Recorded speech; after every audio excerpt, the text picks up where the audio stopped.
Cuma satu yang menarik tadi, kita telah letakkan satu dokumen, iaitu dokumen berita dan sebenarnya pengesahan daripada Datuk Seri Suhaili, Muhammad Suhaili, yang merupakan orang nombor 1 dalam PDRM berkaitan jenayah, di mana dia kata memang ada sindiket di Malaysia yang boleh gunakan sistem jammer, play with the frequency of the car, dan boleh masuk dalam kereta dan curi kereta. Terutamanya kereta yang keyless. Keyless ni bermaksud kereta-kereta yang memang masuk dalam, tutup pintu, on kereta dengan button, push button. Nissan Tiana 2.0, PMH 6391, kita akan sambung nanti, kita akan bagi tahu ke I.O. juga semasa pemeriksaan balas. Nissan Tiana ni keyless juga, maknanya boleh tekan on kereta.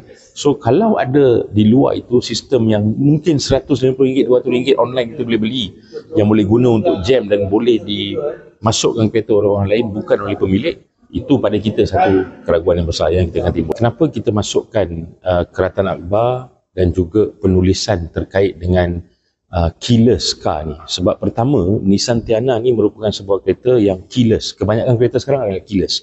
Keyless bermaksud tak perlulah zaman dulu kita kena masuk kunci dalam ignition start. Sekarang ni kunci tu masuk, duduk, tutup pintu, tekan butang, boleh start. So oleh kerana kereta ni adalah kereta keyless teknologi, kita dapati bahawa di Malaysia ni, dan juga saya rasa serata dunia lah, sebenarnya ada sistem yang boleh jam frekuensi. Dan bila jam frekuensi mana-mana kereta, ada juga penulisan yang menyatakan bahawa teknologi sekarang ini membenarkan jammer tu boleh kacau frekuensi mana-mana kereta. Dia boleh menyamar sebagai key dan dia boleh main frekuensi kereta sehingga kereta tu boleh dibuka dan sesiapa saja boleh akses. Tapi itu pembelaan kita. Untuk asas pembelaan itu diletakkan, kita perlu bersandar kepada sesuatu. Dan alhamdulillah dalam carian kita, kajian kita, kita dapati pengarah Jabatan Siasatan Jenayah CID Director sendiri, Datuk Seri Suhaili, Muhammad Suhaili, pernah bagi press conference bagi tahu di Malaysia ni 10,000 lebih kereta dah hilang setakat November atau Disember 2024. Kita nak bawa pendekatan itu dalam perbicaraan untuk menyokong pembelaan kita. Dibantah oleh pihak pendakwaan kerana menurut pihak pendakwaan tidak relevan, tapi kita menegaskan ianya penting untuk, seperti mana saya nyatakan hari pertama, asas-asas pembelaan mesti diletakkan. Dan alhamdulillah Yang Arif bersetuju.